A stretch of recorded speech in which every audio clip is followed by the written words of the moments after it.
Bonjour, je m'appelle Sidi Petitjean et je suis là pour vous parler du beau. Donc, la question de débat cette nuit, c'est bien de savoir si la mode, le fashion, entre dans le prototype descriptif de la beauté. Donc, tout d'abord, on va commencer par décrire grossièrement c'est quoi la beauté, prendre des définitions et en parler selon des points de vue philosophiques. Donc, pour commencer, la beauté, grossièrement, c'est que ça réfère à un visage qui plaît, à une personne attirante et à un endroit rempli de charme. Donc, dans ce cas, on peut prendre Venise de l'Italie, les Champs-Élysées, Casablanca du Maroc et tant d'autres. Donc, comme je dis, c'est pas exhaustif. Donc, à partir de tout ce qu'on a dit, en effet, bon, tout ce qu'on a dit, tout ce qu'on a pu voir de manière grossière, donc est-ce qu'on peut définir le fashion comme un critérium kalos agathos? Donc, voilà, donc c'est juste pour faire mon petit intro. Donc, pour commencer, quelle est la définition contemporaine du beau? Donc, en gros, les penseurs se sont mis ensemble, ils ont trouvé une définition commune. Donc, quelle est la définition commune du beau? Donc, le beau est, entre guillemets, quelque chose qui n'est pas défini, qui cause une vive impression, capable de susciter l'admiration en raison de quelques qualités supérieures dépassant la norme ou la moyenne. Moi, je suis pas d'accord. Je suis pas d'accord avec cette définition. Donc, on va aller voir un peu plus grand, un peu plus en long et en large. Qu'est-ce que, en effet, Kant, Baudelaire et Hegel pensent de la beauté? Donc, qu'est-ce que le beau selon Kant? Donc, pour Kant, le beau tourne autour du jugement. Donc, tout ce qui est goût, tout ce qui est harmonie, tout ce qui est agréabilité. Donc, tout ça rentre dans la définition du beau de Kant. Ok, donc, selon Kant, donc le beau est individuel. C'est au travers de l'œil de quelqu'un, c'est quelqu'un qui porte son jugement du beau. Donc, il a pris l'exemple de la fleur, de la rose, en effet. Et puis, il a dit que normalement, la rose, morphologiquement, est beau, mais elle est remplie d'épines. Donc, dépendamment du point de vue, quelqu'un peut trouver la rose belle et d'autres laides, dépendamment. Donc, selon Baudelaire, quelle est la définition du beau? Donc, pour Baudelaire, le beau tourne autour de l'art. Donc, le beau, c'est nous qui rendons le beau beau. Donc, d'une part, le beau pour lui est un idéaliste qui n'existe pas. Donc, pour lui, le filtre au beau, c'est l'art. Donc, l'exemple que moi je prends, que lui n'a pas pris, j'imagine que ce sont peut-être des artistes qui ont vécu à des moments très différents, peut-être. Donc, je prends l'exemple de Picasso, justement, qui, normalement, au travers de son art, a rendu le lait beau. Donc, j'étais à Baudelaire. Donc, qu'est-ce que le beau selon Baudelaire? On disait que Baudelaire, au fait, définissait le beau comme un idéalisme qui n'était pas atteignable, et que le beau et que le lait pouvait se rendre beau et que le beau se travaillait. Donc, pour lui, il dit que le beau est bizarre. Donc, on avait pris l'exemple de... comment je pourrais dire ça? J'ai oublié ce nom. De Picasso. Et normalement, je pense que, étant justement l'auteur de La Fleur du Mal, donc lui-même étant artiste aussi, écrivain, donc il savait plus ou moins de quoi il parlait. Donc voilà. Et puis aussi, il avait dit que l'art, au fait, était donc Rimbaud et que l'art aussi était une imitation du pouvoir du créateur. C'est un peu la même logique que Victor Hugo ici. Il parlait de l'art comme une forme d'imitation, justement de Dieu. Et voilà, donc qu'est-ce que le beau selon Hegel? Hegel, lui, il est un peu plus à l'opposé de Kant. Pour lui, le beau est beaucoup plus, n'est pas individuel, il est beaucoup plus généraliste. Donc, le beau n'est pas uniquement un jugement, ça peut être plusieurs jugements. Et ça peut être un goût partagé, ça peut être une agréabilité vie ensemble. Donc, c'est un peu ça, justement, pour Kant, la définition du beau. Donc, pour lui, le beau n'est pas forcément superficiel, c'est quelque chose qui se vit, qui est à l'intérieur. Donc, pour lui, le beau, c'est la beauté intérieure. Donc, c'est un peu ça. Et justement, c'est au fait que sa définition n'est pas individuelle. C'est à partir de ce moment-là qu'on dit, quoi qu'il y a des points de ressemblance, au fait, on dit que justement sa définition va à l'opposition de celle de Kant. Et on peut voir que pour chacun de ces auteurs-là, en effet, ils n'ont jamais parlé de la beauté comme un aspect physique, mais ils ont parlé de la beauté comme un aspect métaphysique. Donc un peu plus dans l'ordre de Socrate et de Platon, justement, qui était un des initiateurs justement du beau au IVe siècle. Bien sûr, Socrate étant professeur ou enseignant de Platon, donc il a normalement formé et appris justement sa philosophie des choses. On dit c'était des penseurs. Donc au final, donc de tout ce qu'on a pu voir, tu sais, Baudelaire n'est pas de la même génération que Hegel, j'imagine. Hegel non plus que Kant et Platon en effet. Donc on peut voir qu'au travers de la définition du beau de ces auteurs-là, et le beau qui est quand même une définition très difficile, c'est très très difficile à saisir le beau, la définition du beau, etc. Quelque chose de satisfaisant selon moi. Donc j'ai pris en fonction de ce que j'ai compris. Donc d'une part, on peut voir que le beau, cette définition évolue au travers le temps et que sa perception change aussi au travers des époques. Donc c'est un peu ça. Donc pour revenir un peu plus à la question de départ, donc est-ce qu'on peut dire au fait que la mode est un art? Donc peut-on dire que la mode est un art?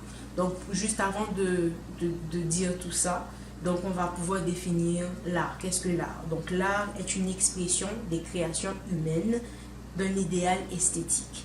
Donc encore une fois, l'art est une expression de création humaine. Ok, donc j'étais un peu plus loin au fait dans la philosophie de l'art pour comprendre au fait comment ces philosophes, ces penseurs ont pu définir l'art. Donc comment ils ont pu, qu'est-ce qu'ils ont apporté, quelle contribution ont-ils apporté à l'art.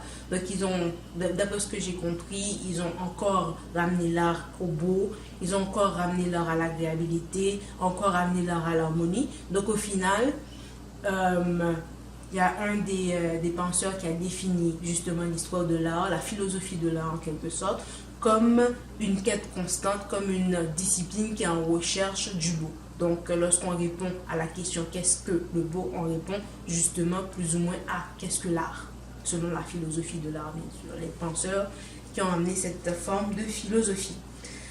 Et voilà, donc j'ai oublié de mentionner ça au départ, mais je voulais justement faire cette petite vidéo en mémoire de Karl Lagerfeld. Justement, il est mort, c'est un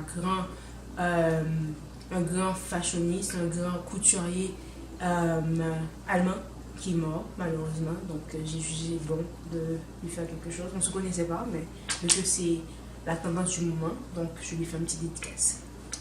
Voilà, donc avant même de pouvoir répondre à la question, est-ce que la mode est de l'art, est-ce que la mode ou le fashion rentre dans un descriptif de l'art?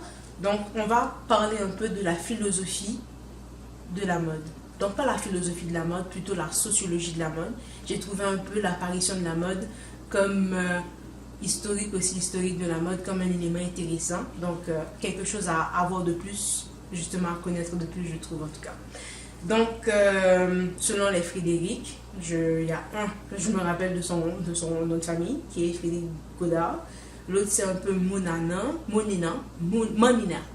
tout cas. Bref, ce sont deux Frédéric qui ont décidé de se mettre ensemble pour nous ramener un peu, pour nous parler un peu de la philosophie, de la sociologie d'abord, de la sociologie de la mode. Et qu'est-ce qu'ils disent de la sociologie de la mode? Ils disent normalement, comme tous occidentaux, que la mode est d'abord occidentale et que la mode a précédé, mais a succédé à la Renaissance. Et aussi que la mode, au fait, était une forme d'expression de bourgeois. Donc, l'expression de bourgeois, donc pour lire correctement ce qu'il a dit, il a dit que la mode est concomitante de la naissance des sociétés bourgeoises. La mode naît en Renaissance avec l'apparition de la bourgeoisie dont l'émergence remet en cause l'aristocratie. Donc pour ceux qui, et j'imagine pour ceux qui font encore l'histoire, qui étudie encore l'histoire de la France, on sait que l'aristocratie, en effet, c'était moi je l'appelle comme ça les alliés du roi.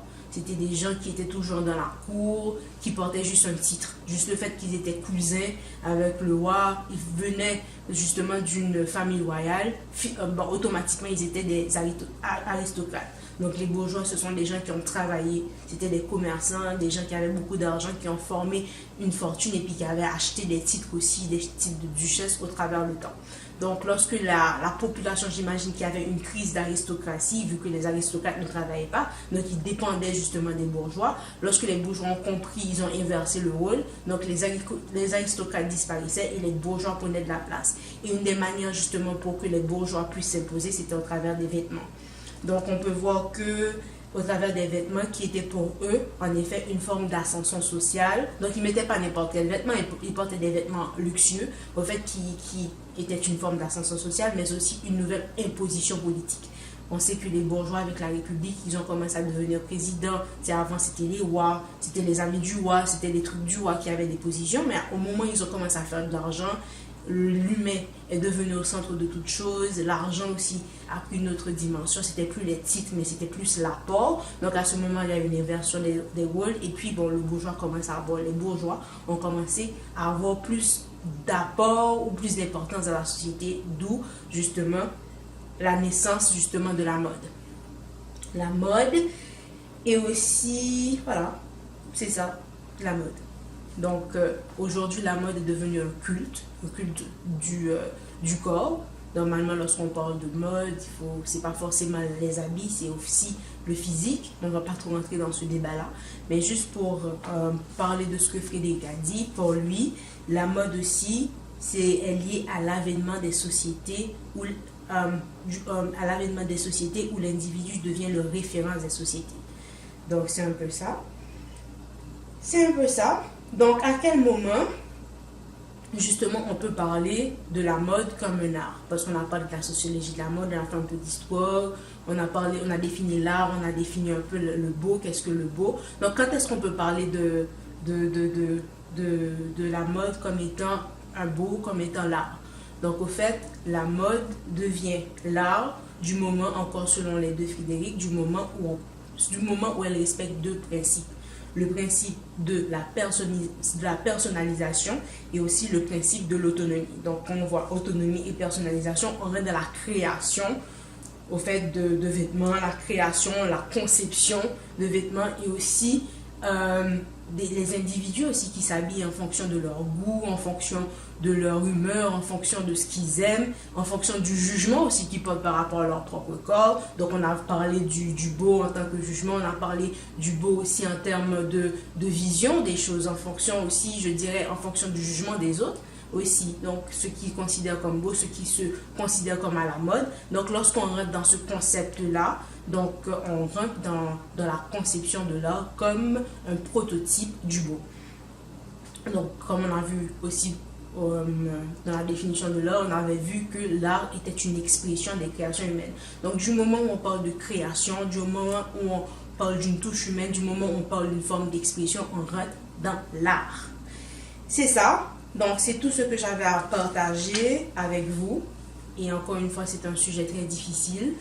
On va peut-être en avoir l'occasion de parler plus longuement, en tout cas je l'espère, avec d'autres personnes autour de nous.